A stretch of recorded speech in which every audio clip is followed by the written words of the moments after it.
एकतर आम्ही स्ट्राईक करू, नाही तर आम्ही तुम्हाला निवेदन दिले आहे, आमच्याकडे सुसाईड केल्याशिवाय आमच्याकडे पर्याय नाही साहेब. Okay, thank you. कारण प्रत्येकांचा एकच प्रपंच आहे. या क्षेत्रामध्ये आम्ही 25 वर्ष आम्ही काम करतो साहेब. आम्ही 1 वर्ष नाही, 2 वर्ष नाही, आणि जोपर्यंत कुणाची आत्महत्या होत नाही तोपर्यंत सरकारला जाग येत नाही साहेब.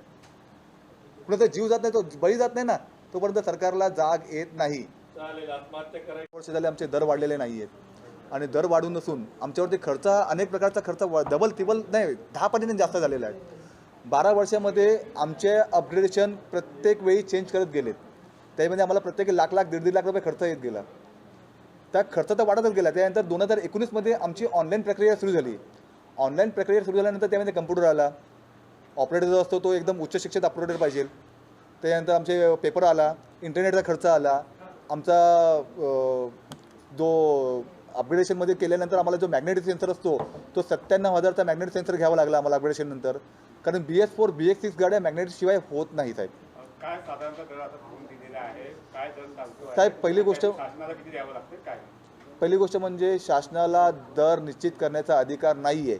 शासनाने आमच्यावरती लादलेला हा एक प्रकार आहे. स्वतःची मनमानी केली शासनाने आमच्यासोबत. मोटार वाहन कायद्यामध्ये कुठेही असं त्यांनी दराचा उल्लेख दिलेला नाही आहे, आणि शासनाला अधिकारहीच नाही आहे, पण शासनाने आमच्यावर लादलेलं आहे. शासनाने आम्हाला 2005मध्ये 30 रुपये PUC केली होती. आमची अधिकार नव्हता. त्याच्या पहिला आमच्याकडे आम्ही 60 रुपये 70 रुपये 100 रुपये आम्ही घ्यायचो, कारण की ओपन मार्केटचा रेट आहे साहेब. ओपन मार्केट रेट असल्या कारणाने पण शासनाने आमच्यावरती लादलं गेलं. शासनाला अधिकार नहीं है. 1500 मेंबर हैं, 1650 के करीब टोटल है महाराष्ट्र में. भंडारी जी ने आपको बताया 1500 POC सेंटर्स वाले हमारे साथ में है पूरे महाराष्ट्र में जो है. जर शासनाने रेट वाढवून दिला नाही तर आम्ही जो रेट डिसाईड केलेला आहे आम्ही तो घेणार, आणि शासनाने जर आमच्यावर कारवाई केली तर आम्ही पूर्ण महाराष्ट्रामध्ये PUC सेंटर बंद करू.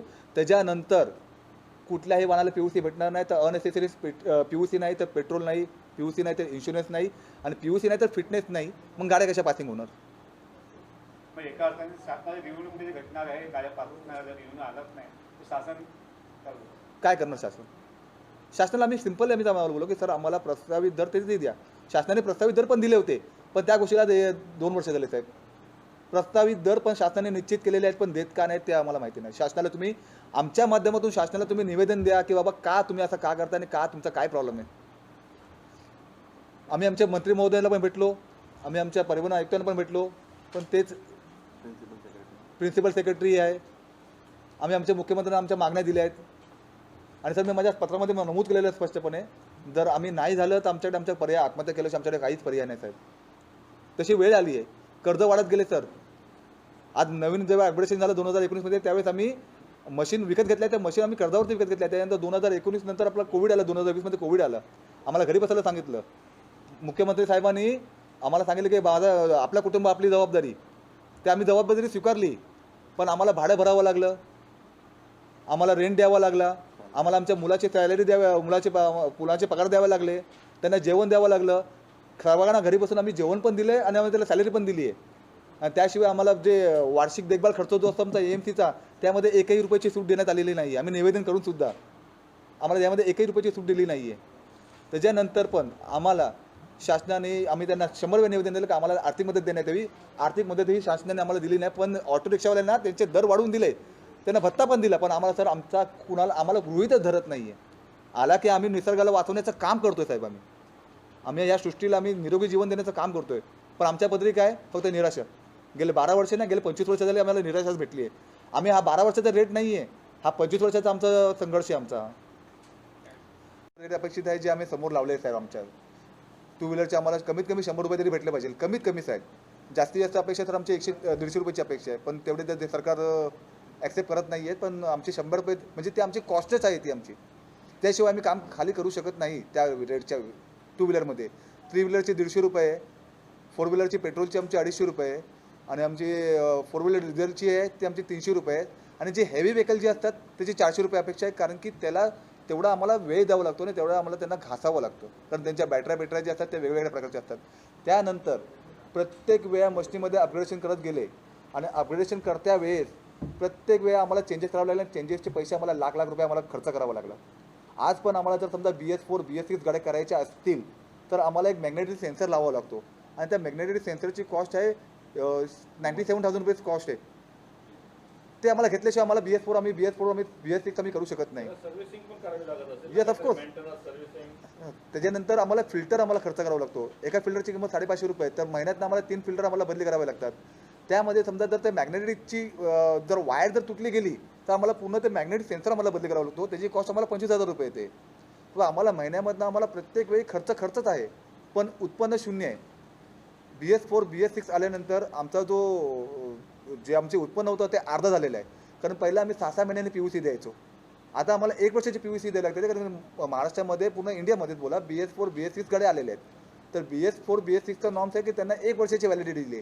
म्हणजे सरकारने आमचं नाक दाबून बुक्याचा मार दिला आम्हाला सरकारने. तर हे जर पास नाही झालं आमचा सगळ्या प्रेसमध्ये देण्याचा एकच उद्देश आहे की गेले 12 वर्ष झाले आमचे दर वाढले नाही आहेत. कॉस्ट ऑफ लिव्हिंग एकदम हाय होत चालले आहेत. प्रत्येक वेळा सर्वांचे पगार वाढत गेलेत, पण आमचा काही कॉस्टिंग वाढत नाही गेली. आम्ही गेले 12 वर्ष झाले सरकारला निवेदन देऊन आम्ही खूप प्रयत्न केले. मग आमच्याकडे शेवटी पर्याय नव्हता. एकतर आम्हाला आमचे सेंटर बंद करावे लागतील किंवा आम्हाला कोर्टामध्ये जावं लागतील. पण त्यामधला मार्ग असा आम्हाला वाटला की पत्रकार परिषद घेतल्यावरती आमचे प्रॉब्लेम सॉल्व्ह होतील म्हणून. एक बोलतात ना की एक मजबूत अधिकार असतो, जो पत्रकार असतो, जो आपले प्रॉब्लेम शासनापर्यंत पोहोचवतो आणि शासनाला आपले प्रॉब्लेम समजवतो. तर त्या मार्ग आम्ही अवलंबला म्हणून आम्ही तुम्हाला पत्रकार परिषद घेण्याचं हेच आमचं एक कारण आहे. प्रश्न असा आहे की गेले 12 वर्ष झाली सरकारला अनेक वेळा निवेदन दिलेत. निवेदन देऊन आमचे पाय झिजले. मंत्र्यांना भेटलो, आयुक्तांना भेटलो, शासनाला रिक्वेस्ट केली. ह्या 12 वर्षामध्ये आमचे 4 वेळा आमचे अपग्रेडेशन झालेत मशीनमध्ये. पण आमचे हाय ते रेट तेच होते जे 2011मध्ये जे प्रस्थापित केले होते तेच रेट होते आमचे. आज पण आम्ही त्याच रेटमध्ये आम्ही काम करतोय. 2019मध्ये GR आलं की आम्हाला ऑनलाईन करायचं होतं म्हणून, तर आम्ही ऑनलाईन केली. ऑनलाईन केल्यानंतर प्रत्येक वेळा आम्हाला एकच त्याने आम्ही मागणी केली की आमचं ऑनलाईन झालेलं आहे तर आमचा रेट वाढवा म्हणून. तर त्या वेळेपासून ते आज 2019पासून ते आज 2021 आलेच आहे, पण आमचा रेट तोच चालू आहे आमचा. त्यामध्ये आम्ही त्यांना सगळं सांगितलं की आमचे काय काय एक्सपेन्स येतात, आम्हाला काय काय खर्च येतो. कम्प्युटर आहे, कामगार आहेत, शिक्षित माणसं पाहिजे असतात, ऑपरेटर चांगली पाहिजे असतात. तर ह्या सगळ्या गोष्टी मी त्यांना समजून सांगितलं त्यांना. पण त्यांच्यावर कानामध्ये बोलतात ना पडदा टाकला त्यातली गत आहे. त्यांच्यापर्यंत आमचे आवाज पोहोचत नाही आहे ते. तर भंडारे साहेब साधारण किती माणसं या व्यवसायात काम करतात? आमचे टोटल एकूण पूर्ण महाराष्ट्रामध्ये 1670 सेंटर आहेत आणि प्रत्येक सेंटरवरती 2 माणसं काम करतात. त्यामुळे 40,000 माणसाचा परपर्यंत चाललं आहे याच्यावरती. आणि तुम्हाला मेन मुद्दा तो हमारा ये है, प्रेस कॉन्फ्रेंस का हमारा मेन मुद्दा ये है कि पिछले 12 साल से हमारे PUC की जांच के जो दर है, रेट्स है, वो गवर्नमेंट ने बढ़ाए नहीं हैं. हमने कई निवेदन दिए सरकार को पिछले 12 साल में. हर साल कम से कम 4 से 6 ऑफिशियल लेटर हमने उनको दिया है. हमने सरकार मतलब ट्रांसपोर्ट कमिश्नर से मुलाकात की, फिर प्रिंसिपल सेक्रेटरी से मुलाकात की, हम मिनिस्टर साहब से भी मिलकर आए. उन सबको हमने रिक्वेस्ट किया, सबको लेटर्स दिए, लेकिन 12 साल में हमारे रेट्स बढ़े नहीं. थोड़ा सा हमारी प्रॉब्लम और ज़्यादा बढ़ गई है पिछले 2 साल में. पिछले 2 साल में इसलिए बढ़ गई है क्योंकि गवर्नमेंट ने क्या किया है, इसको ऑनलाइन कर दिया. और ऑनलाइन करने के अलावा BS4 और BS6 ये 2 प्रकार की गाड़ियाँ ज़्यादा अभी मार्केट में आ गई है. तो ये सारी गाड़ी जांच करने में हमको एक तो इन्वेस्टमेंट बहुत बढ़ गया है, और दूसरा है ना, ये गाड़ी जांच करने में हमारी मशीनें ज़्यादा ख़राब हो रही है. तो इससे कॉस्ट ऑफ मेंटेनेंस बहुत बढ़ गई है. हमारी ऑपरेशनल कॉस्ट इतनी ज़्यादा बढ़ गई है और उसके सामने इनकम वही की वही है जो 12 साल पुराने रेट दिए थे. अब जो सरकार ने उस समय रेट नक्की किया था ₹35 टू व्हीलर का, उस समय के हिसाब से ठीक था. वो मैनुअल था. उस समय एक सिंगल गैस चेक होती थी. आज है ना, उसके बाद में है ना, गवर्नमेंट का धीरे धीरे ना टेक्नोलॉजी चेंज हो गई, तो वो हिसाब से हमको गवर्नमेंट ने सर्कुलर्स भेजे कि भाई आपको टेक्नोलॉजी के हिसाब से मशीन बदली करनी है. तो पहले 2 गैस था एनालाइज़र, फिर उसके बाद में 4 गैस एनालाइज़र हुआ, तो 4 गैस चेक होने लगी. 4 गैस एनालाइज़र आने के बाद में गवर्नमेंट ने बोला कि इसको ऑनलाइन करो, तो सारे कंप्यूटर सिस्टम लगाए. तो एवरी टाइम एक तो हमारा इन्वेस्टमेंट बढ़ते चला गया. कॉस्ट हमारी है ना, जो इनकम है वो, और गवर्नमेंट ने प्राइस बढ़ाई नहीं.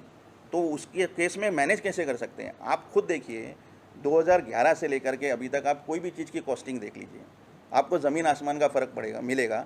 मैं आपको एक मोटी 5-6 चीज़ का एग्जांपल बताता हूँ कि 2011 में पेट्रोल था ₹71 लीटर, आज हो गया ₹108 लीटर. मैं मलाड रहता हूँ. मलाड में 3,000 रुपये पर स्क्वायर फीट में घर मिलता था, पहले फ्लैट मिलता था. आज 12,000 रुपये के नीचे वहाँ पर है ना फ्लैट नहीं मिलता है. कहाँ से कहाँ महंगाई चली गई देख लीजिए आप. चाय हम लोग कटिंग चाय पीते थे, ₹1 में आती थी, या ₹10 की एक कटिंग चाय आती है. तो हर चीज़ की, ऐसे मैं आपको 10 चीज़ की है ना कॉस्टिंग बताता हूँ. कोई भी चीज़ आप छोटी से लेकर बड़ी देख लीजिए, कोई भी चीज़ ऐसी नहीं रही है जिसकी कॉस्ट नहीं बढ़ी है. और सरकार हमारी बात सुनने तैयार नहीं। हमारे समझ के बाहर की बात है कि सरकार ऐसे क्यों कर रही है।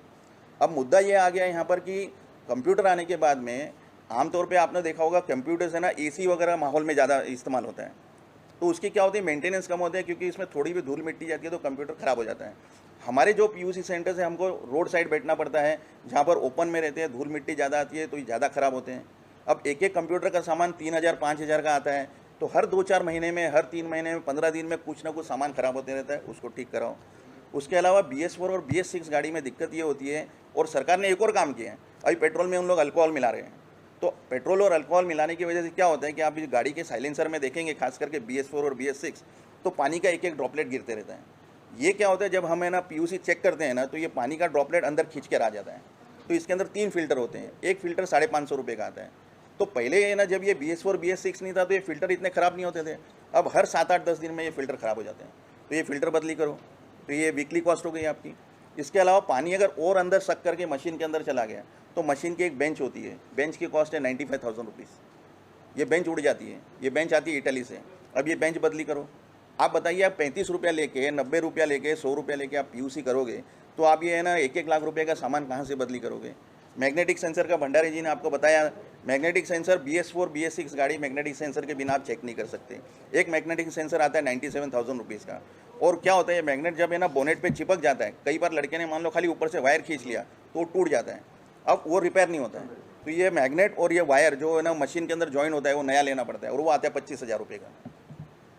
तो इस प्रकार इतनी कॉस्ट बढ़ते जा रही है। फिल्टर्स की कॉस्ट बढ़ गई, आप है ना देखिए मैग्नेटिक सेंसर की कॉस्ट बढ़ गई है, बेंच का इशू आ गया है।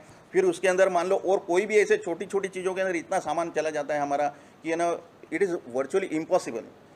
अच्छा, जो ये सरकार हमारे पर रेट लाद रही है, जबकि आप है ना मोटर व्हीकल एक्ट पढ़ेंगे तो इसमें कहीं भी सरकार को अधिकार नहीं दिया हुआ है कि वो रेट्स नक्की करें। फिर भी हम लोग इतने बड़े कारोबारी नहीं है, हमारे पास इतने पैसे नहीं है कि हम कोर्ट में जाए और सरकार से लड़े। हमने सरकार के सामने उन्होंने जो भी कभी भी कंडीशन रखी हमने हमेशा मानी है, लेकिन आज वो इम्पॉसिबल होती जा रही है। दो उनको अधिकार नहीं है करने का, रेट नक्की करने का, फिर भी वो रेट लिए जा रहे हैं, वो पुराने रेट पे चलो बोल रहे हैं। सरकार ऐसे क्यों बोल रही है हमारे समझ में नहीं आता। उनको हमारी प्रैक्टिकल बात तो समझनी पड़ेगी ना। अभी जैसे मान लो एनुअल मेंटेनेंस कॉन्ट्रैक्ट हमको कंपलसरी है मशीन का लेना, उसके ऊपर सरकार का कोई कंट्रोल नहीं है। वो मैन्युफैक्चरर पहले हमको 3,000 रुपये में मेंटेनेंस कॉन्ट्रैक्ट देता था, आज 12,000 रुपये में दे रहा है। तो अब ये 10 साल में इतनी यहाँ कॉस्ट बढ़ गई, हम तो वही 35 रुपये में काम कर रहे हैं। हमारा एक एम्प्लॉय की सैलरी पहले 3,000 थी, अभी 12 से 15,000 के नीचे आदमी नहीं मिलता। वो क्यों नहीं मिल रहा है? क्योंकि अब उसको कंप्यूटर की नॉलेज भी होनी चाहिए। तो इस प्रकार एक एक इनपुट कॉस्ट बढ़ रही है। आज पिछले 2 साल से हम लोग जैसे तैसे चला रहे, सिर्फ इस सोच पे कि आज नहीं तो कल, कल नहीं तो परसों सरकार हमको सुनेगी, हमारे रेट बढ़ा के देगी तो हमको 2 पैसे मिलेंगे। लेकिन अभी 2 साल में हमने इतना नुकसान कर लिया, प्लस ऊपर से कोविड ने मार दिया। तो हमारी ये पोजीशन हो गई है कि पिछले 4-6 महीने से तो हम लोग हमारे घर से सारी है ना पैसे चुकाए जा रहे हैं। Now it is become impossible. अब देखिए इसमें सॉल्यूशन क्या है। सॉल्यूशन है कि या तो हम बंद कर दें या फिर हम लोग हमारे रेट्स लें, क्योंकि सरकार सुन नहीं रही है। अब हम लोग रेट्स लेने की बात करते हैं तो सरकार बोलती है कि हम तुम्हारे पे केस करेंगे। देखिए, हमने अगर बंद किया तो आम जनता को बहुत तकलीफ होगी। आम जनता को तकलीफ कैसे होगी? क्योंकि ट्रांसपोर्ट कमिश्नर का खुद का एक सर्कुलर है सारे पेट्रोल पंप्स को कि नो PUC नो पेट्रोल। तो अगर मान लो पेट्रोल डीजल नहीं मिला तो आम जनता को तकलीफ होगी, PUC नहीं होगा तो। फिर अगर PUC नहीं होगा तो फिटनेस पासिंग नहीं होगी, क्योंकि सुप्रीम कोर्ट का ऑर्डर है। फिर उसके बाद में उनको इंश्योरेंस नहीं दिया जा सकता है, क्योंकि सुप्रीम कोर्ट ने कहा है कि अगर PUC नहीं है तो इंश्योरेंस नहीं देना है। तो पेट्रोल नहीं मिलेगा, इंश्योरेंस नहीं मिलेगा, इंश्योरेंस नहीं मिलेगा तो फिटनेस पासिंग नहीं होगी, तो RTO ऑफिशियल्स को भी तकलीफ होगी, सारी जनता को तकलीफ होगी। तो हमने सोचा लोगों को तकलीफ ना हो, इसलिए हम हमारे खुद के रेट लेंगे। और जब हमने सरकार को ये बताया कि इतने साल से आप नहीं मान रहे हो, अब हम ये रेट लेंगे, तो बोलते तुम रेट लेके दिखाओ, हम तुम पे कार्रवाई करेंगे। जबकि उनको अधिकार नहीं है, फिर भी ये सब बोल रहे हैं। अब हम देखेंगे, अब सोल्यूशन ये की है कि अगर वो कार्रवाई करेंगे तो हमको शट डाउन करना पड़ेगा। 2 व्हीलरचे 30 रुपये होते 2005 मध्ये। त्याच्यानंतर 4 व्हीलरचे